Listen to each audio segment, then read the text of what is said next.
Et voilà, on y arrive. Ah, vous l'avez en first person. Hein. Voilà. Nickel. Ça encombre pas les mains, ça va bien. Ouais. Idéal pour faire un saut élastique. Voilà, avec ça on peut faire ce qu'on veut.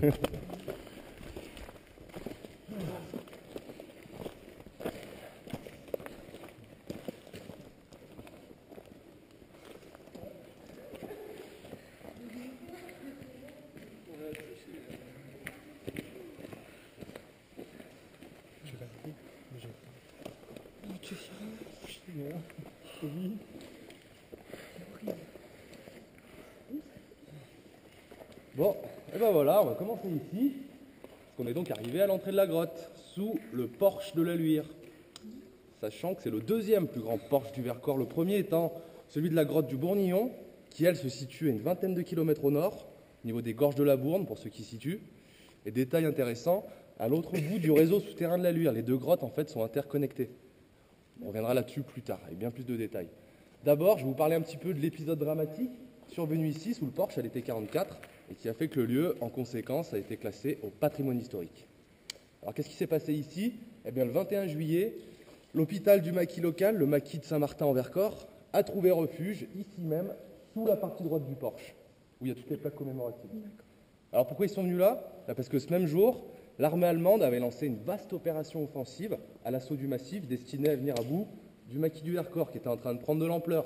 On était à peu près un mois après le débarquement, la libération approchait. Donc le Vercors, comme bien d'autres maquis, connaît un afflux de volontaires, ce qui n'a pas manqué d'attirer l'attention des Allemands, bien sûr, notamment ceux basés à Grenoble, plus gros contingent de la région. Et donc, ils ont décidé d'envoyer 15 000 hommes à l'assaut du massif, 15 000 hommes de la Wehrmacht, l'armée régulière. Et également, 400 volontaires sous commandement de la SS ont atterri en planeur à Vassieux-en-Vercors, à quelques kilomètres d'ici. Donc vous voyez, un peu plus de 15 000 soldats allemands, lourdement armés, lourdement équipés, bien entendu. Face à eux, seulement 4 000 résistants, répartis dans l'ensemble du massif. En plus, seulement la moitié d'entre eux, environ 2 000, étaient équipés d'armes légères de surcroît. Ils attendaient des armes des Alliés qui ne sont jamais arrivées. Donc vous voyez que c'était un face-à-face complètement déséquilibré. C'est pour ça que seulement quelques heures après le début de l'assaut des Allemands, l'ordre de dispersion a été donné aux résistants qui se sont éparpillés dans les montagnes, tenter de résister, sauver leur vie au moins. Et donc ici est venu l'hôpital, 38 blessés, plus une vingtaine d'autres personnes. Disons que le porche de la Luire, c'était l'endroit le plus apte à accueillir au pied levé autant de monde, surtout avec autant de blessés. Mais alors malheureusement, seulement 6 jours plus tard, le 27 juillet, les Allemands, les SS en plus pour le coup, vont finir par les découvrir. Une vingtaine de soldats qui sont arrivés par un sentier qui était parallèle à celui-ci, qui n'existe plus aujourd'hui. Et en arrivant là, le commandant SS, il aurait déclaré aux personnes présentes sous le porche, nous n'avons aucune pitié. Et ça laissait présager du drame qui allait suivre. Hein. D'ailleurs, les 38 blessés ont tous été tués, assassinés. Quoi. Les 13 les plus gravement atteints, les plus blessés, ils ont été assassinés à même leur civière, sur la place de l'actuel parking, en contrebas. Et les autres, ils ont été emmenés au village du Rousset, un peu plus loin, où après un bref interrogatoire, ils ont subi le même sort. Donc voilà, je vous ai résumé, synthétisé cet épisode dramatique qui a marqué l'histoire de la grotte du porche à tout jamais, c'est indéniable. Mais au-delà de ça, il faut que vous sachiez que la grotte en elle-même, elle fait peur, elle intrigue les habitants de la région depuis beaucoup plus longtemps que ça. Depuis des siècles en réalité. Parce qu'à intervalles plus ou moins réguliers, selon les périodes, une grosse rivière peut jaillir de l'entrée du second porche que vous distinguez là-bas dans le fond. Par où on va rentrer dans un instant d'ailleurs. Hein. Pour vous mettre un peu en confiance. Tout se C'est passera pas la bien. saison là. Non, disons que les facteurs déclenchants, ça va être de fortes pluies ou à la fonte des Ça neiges. va alors. Donc aujourd'hui, on devrait être tranquille, mais bon, Oui, on devrait. on n'est jamais sûr de rien, hein. C'est pour ça que je parle au conditionnel. Oui. Non. Alors en tout cas, au XVe siècle, cette rivière jaillissait environ 3 fois tous les ans. Enfin, on n'a jamais enregistré ça avant, depuis presque plus non plus. Ça détruisait tout à chaque fois en contrebas dans la vallée, et forcément, ça impressionnait beaucoup les habitants de l'époque. On était au Moyen-Âge, vous n'avez pas d'explication au phénomène. Et donc, à l'époque, ils se sont dit qu'un démon devait hanter cette grotte, et serait responsable de tout ça. D'ailleurs, regardez, le démon, il était gravé sur la paroi là-bas, en face de nous. Toujours au 15e, avec un clou en bronze. Est-ce que vous arrivez à distinguer une forme de croissant de lune là-bas? Oui, dans la oui, roche en France, là. Voilà, juste en face. Tout le monde arrive à voir déjà le... Ah oui, ouais. C'est le corps en fait, vu de profil comme ça. D'accord. Vous remontez en haut à droite dans le prolongement, le visage. Oui, on voit la tête. Voilà, Là, ouais. qu'on voit de face par contre, elle, hein. Oui. Un losange, on peut voir les yeux, le nez, la crête. Il y a même les ailes en fait. C'est un peu moins visible, mais il y a aussi des ailes. D'accord. Alors, ce démon qu'ils ont voulu représenter à l'époque, en réalité, c'est une vouivre, une femme serpent ailée qui vit en eau douce, un monstre, un démon tiré d'une vieille légende celte, peuple qui vivait dans cette région, notamment des millénaires en arrière. Et ce qui est intéressant, c'est qu'en celte, le nom du démon, vouivre, ça se dit louir. La grotte tire donc son nom D'accord. du démon, le nom celte du démon. Et dès cette époque, dès le 15e, on a cherché des volontaires pour entrer dans la grotte, essayer de percer son mystère. Et vous imaginez bien qu'à l'époque, bon, tout le monde était bien trop peureux, superstitieux pour oser tenter quoi que ce soit. Et donc, les premiers à rentrer, c'est pas avant 1896, nettement plus tard. Ça aura pris du temps avant que quelqu'un trouve le courage. Le meneur, il s'appelait Oscar de Combaz, c'était un spéléologue, bien connu déjà avant ça. Il est rentré avec 2 amis à lui, par l'entrée du second porche, et avec les moyens de l'époque, c'est-à-dire avec seulement quelques bougies pour les éclairer. Et c'est pour ça qu'aujourd'hui, on vous propose de faire la visite à la bougie, marcher sur les pas, sur les traces de ces premiers explorateurs. Voilà. Vous avez des questions par rapport à tout ça déjà? Non. Ça va? Eh ben on avance.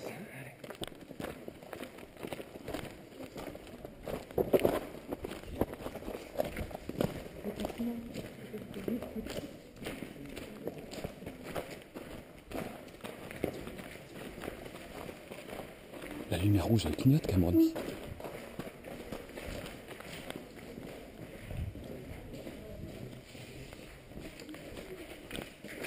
On va récupérer votre petit ticket si vous voulez. Ah oui, c'est ma femme qui les... Ah bah pas de souci. Qui les a. Je les récupère à votre temps. Vous pouvez avancer si vous voulez.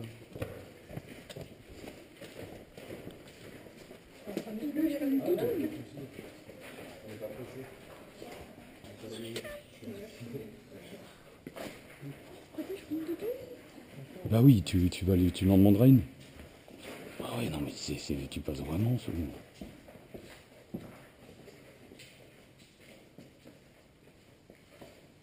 Je vais récupérer votre petit ticket si vous voulez. Ok, pas de souci.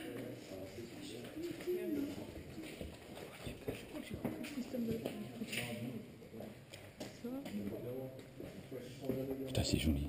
C'est bien total.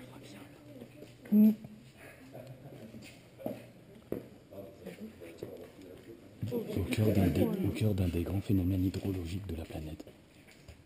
De l'un des grands phénomènes. Ils disent 7, hein, dedans. 7 degrés, ils disent. Bon alors avant de rentrer dans la grotte, ou un peu de travail, c'est-à-dire il faut qu'on fabrique nos bougies. Vous allez voir, c'est ludique, c'est simple, ça prend 5 minutes. Ouais, bien sûr. Ouais. Attends, il y en a plusieurs modèles, Cameron. Attends, il y en a des plus petites derrière, Mamour. Ça ira celle-là? T'as des petites, Cameron. Il y a des plus petites. Oh, t'as raison, tu seras tout Voilà, couvert comme ça. distribuer à tous une bande de cire d'abeille, c'est la base de la bougie en fait. Vous pouvez sentir, ça sent bon. Mais croquez pas quand même, il y a de la paraffine mélangée avec. Plus besoin ici. Hop, voilà. Merci. Je vous en prie. Après, vous pouvez aller rapprocher de la table et récupérer une mèche quand je vous ai donné Merci. la cire. Oh, pardon. Merci. Je vous en prie. Hop. Je crois que j'aime bien parce que ça pue. Quand vous avez tous votre mèche, je vous explique la suite. Voilà. Alors la mèche, vous la placez sur une des extrémités de la bande. Ce qui est important, c'est qu'il y a environ un petit centimètre qui dépasse sur un des côtés. Après, vous rabattez la bande de cire sur la mèche pour la coincer. Voilà. Sérieux, maman? Et après, tout simplement, vous roulez jusqu'en haut. D'accord. Voilà.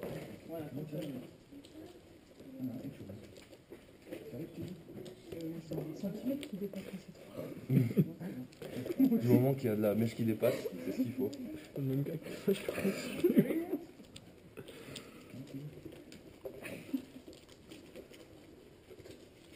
Et ensuite, quand vous avez fini, vous venez récupérer ici un socle. Et vous plantez votre bougie sur le clou qui se trouve au milieu. Hop. Il y a les grandes cannes derrière. Merci.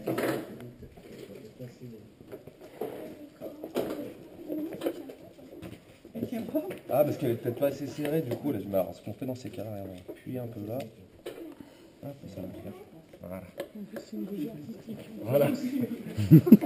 Alors, ces bougies, on va les allumer. Petit conseil, mettez bien la mèche comme ça vers le bas D'accord. et attendez un peu avant de redresser. Attendez que la flamme ait pris de l'ampleur et qu'elle ait atteint la cire aussi. Sinon, ça va se rééteindre dans l'instant, bien souvent. Vous pouvez allumer les vôtres avec la mienne. Je passe avec mon boîtier. Allumez peut-être la vôtre, puis après, vous allumez. Pourquoi on va le faire comme ça? Pour bien que la flamme elle prenne de l'ampleur. Sinon, vous essayez de vous mettre de la cire, après on la remettant. Oui, c'est bon. Voilà, juste au-dessus de la table, comme ça. Non, elle va s'éteindre, Cameron, la tienne. Laisse-la la tête en bas. Alors, peut-être on commence comme ça. C'est bon. Oh là là. C'est BG. Là, c'est bon. J'attends encore. C'est bon, là. Je pense que c'est bon. Hop. C'est moi, je vais la reprocher. Alors, ensuite, vous récupérez sous les tables une lanterne. Chacun sa lanterne. On ne crame pas la tête, tu vois. Pas mettre le feu avant. Ouais, non, non. Et vous allez voir que sous la lanterne, il y a un trou avec deux encoches. Vous prenez le fond de bougie par en dessous, et à la base du socle, il y a deux petites tiges métalliques que vous rentrez dans les encoches, un petit quart de tour, et c'est tout bon. Tu veux que je t'aide? Je te voyais mal partir. Oui, tata. Hop. C'est bon? Tant que ça tient, c'est bon. Tant que ça tient, c'est bon. Ça sent bon. Attends, je vais prendre une photo avec toi. Ah, mais tu fais tout. Pourquoi ça s'éteint? Ça s'allume? Parce que ça enregistre. On est en train de fumer. Ah. Et ensuite, vous pouvez récupérer une veste avant qu'on y aille, si vous voulez. Hein. Vous m'avez l'air pas mal équipé. Ouais.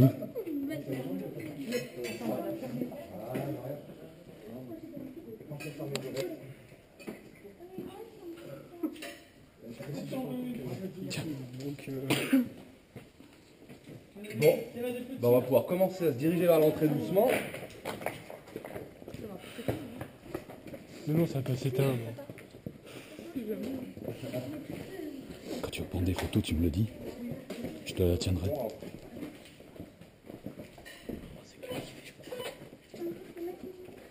Et c'est à partir de là que vous sentez le frais un peu Ouais. à droite, là, le souffle. Pas du tout. Ah.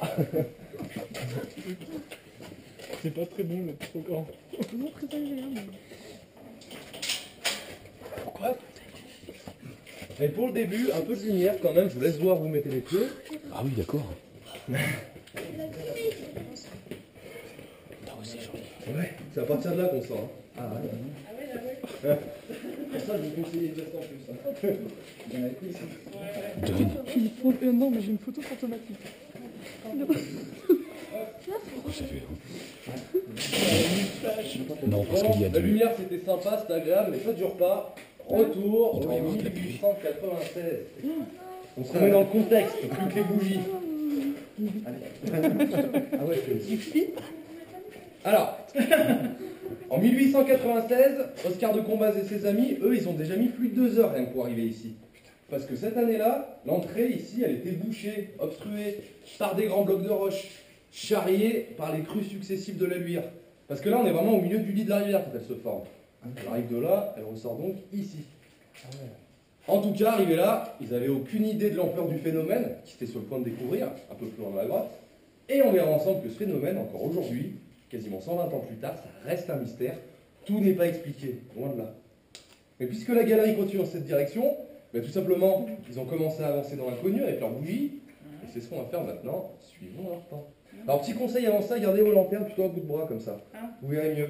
Ah oui, Éclairez vos pieds. par terre, ouais. Voilà. Et voilà. Et encore une petite chose, pour les appareils photo, s'il vous plaît, pas de flash tant qu'on est seulement à la lanterne. D'accord. Dans 10 minutes, un quart d'heure, je mettrai la lumière électrique, alors là, flash à volonté. D'accord. Et une dernière chose, les enfants, s'il vous plaît, évitez de secouer la lanterne comme ça. Quand même. Après, ça met de la cire partout, et hop, on a pu ressortir la bougie à la fin. Voilà, tout est dit. On peut y aller, c'est par là. En route.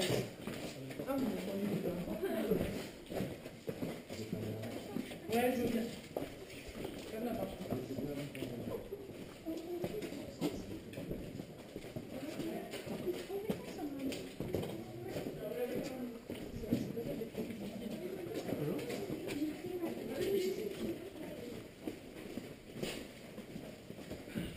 suis sûr que quelqu'un dedans.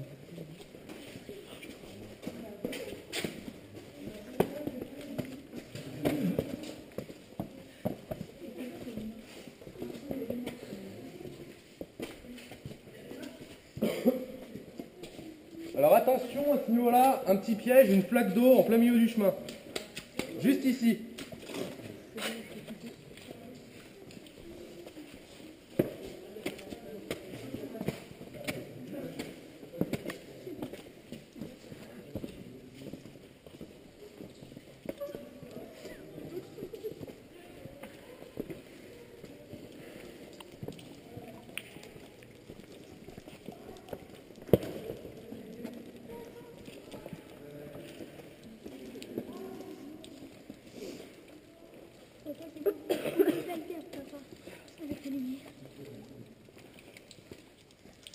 Bon alors, à ce niveau-là, vous voyez, vous entendez plutôt de l'eau coule ici. Elle coule en permanence, c'est de l'eau d'infiltration. Alors aujourd'hui, le débit il est faible, c'est que quelques gouttes, mais bien souvent c'est bien plus puissant que ça, notamment quand il pleut dehors. Quand ils sont passés là à l'époque, il y avait déjà l'eau qui coulait, mais ce jour-là, a priori, le débit devait être plus puissant. Parce que eux, sur le moment, ils se sont dit, ben, peut-être bien que la rivière qu'on recherche, la rivière responsable des crues sous le porche, peut-être bien qu'elle provient de là-haut. Mais alors, pour eux, ça s'est avéré impossible de grimper la paroi pour aller voir. Avec le matériel dont ils disposaient, ils n'ont pas réussi. Donc ils sont restés ici, mais au moins ils ont cherché à évaluer la hauteur de la salle dans laquelle on se trouve actuellement. Et pour les aider à ça, ils n'avaient pas plus de matériel que nous, c'était leurs yeux et une bougie. Point barre. Est-ce que vous auriez des propositions à me faire sur la hauteur de cette salle? Disons à l'intuition, on verra, on joue au loto, on verra qui était le plus proche. 20 mètres. 20 mètres, première proposition. Est-ce qu'on en a d'autres? Une bonne cinquantaine. Allez, 100. 100, oula, on a un panel varié là. Non, mais rigolez pas les autres, c'est ça. Ouais, ça paraît assez. C'est assez haut, bon, c'est sûr, on peut pas deviner là. Mais... Moi, alors, on voit pas. Voilà, on voit pas, mais c'est pour ça que je vous dis, c'est le loto quoi. Et donc à l'époque, eux, ils ont pensé que ça devrait être autour de 40 mètres de hauteur la salle. En réalité, c'est nettement plus que ça. Et puisqu'ils ne pouvaient pas grimper ni pour vérifier la provenance de l'eau ni la hauteur de la salle, mais ils ont continué à avancer dans la galerie par là, et ils ont bien fait parce que tout se passe là-bas. Le vrai mystère de la luire, il est plutôt là-bas. On va aller voir ça tout de suite. Vous ferez juste attention ici en passant, il y a une grande mare d'eau là, sur le bord du chemin. Et sachant que l'eau est à 2 degrés dans la grotte, il faut vraiment pas tomber dedans. Hein. Ça monte, ça descend là. Ouais. Ouais, en sachant qu'à l'époque, il n'y avait pas le chemin comme ça. Quoi. Voilà, c'était comme ça. Ouais. Un lit de rivière asséché, quoi, un chaos de roche.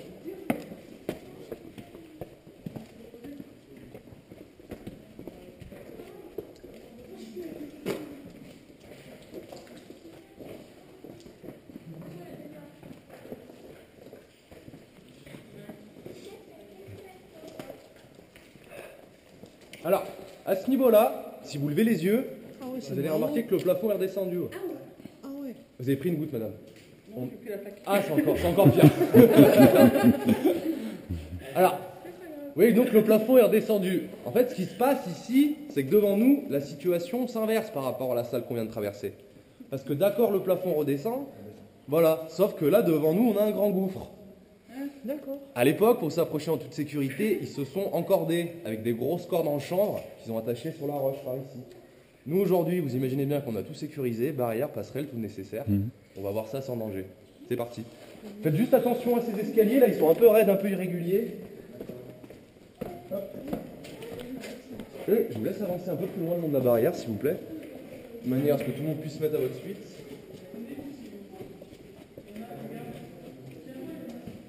Je pense que vous pouvez arrêter par là, ça c'est parfait. Oh, là, à mon avis, là, il doit y avoir un trou. Oh, là, il doit y avoir un trou. Lâche-la pas. Hein.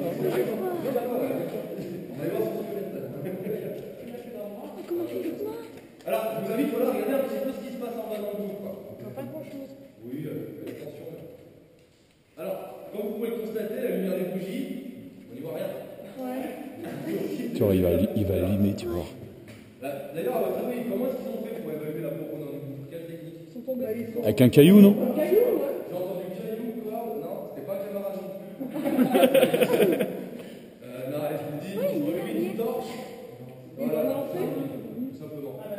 Et voici ce qu'ils ont vu. Vous avez tous encore une fois regardé bien en bas. On ouvre parce qu'ils ont vu ça.